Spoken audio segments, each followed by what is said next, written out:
Akala niya ay nakikipag-usap lamang siya sa isang regular customer. Ilang sandali pa nang magbago ang lahat. Isang gabi habang naka-duty ang security guard na ito, ay nakita siya sa camera na tila ba meron siyang kinakausap. Sumunod nito ang nakakakilabot na pangyayari. Dispatch to 329? 329, go ahead. Yes, sir. Who are you talking to?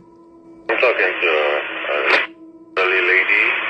I saw her walking by the store and she said she's looking for Mr. Griffin.